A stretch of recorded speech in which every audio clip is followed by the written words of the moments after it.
Кыргыз батырлары, кыргыз арыстан кабыландары, алар алы кыймылдай элек. Чын кыймылдай элек.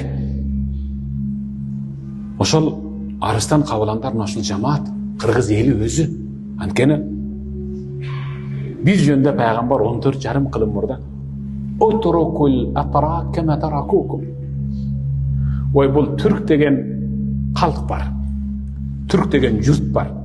Алар тийишпесе, аларга тийишпегиле деген. Субханалла. Пайгамбар тийишпегиле деген, аларды ойготуп албагыла, чочтуп албагыла. Шороңар кайнайт деген. Шороңар кайнайт деген. Биз ушундай улуу элбиз. Биз дагы деле баягы кечирим менен келатабыз. Дагы деле баягындай ырайым, мээрим, кол шилтеп, кошуна да деп. Анткени биз пайгамбарыбыз Мухаммад саллаллаху алейхи ва салламдын бир сөзүн тутабыз. Анткени биз ыйманга, адеп, ахлакка сугарылган элбиз.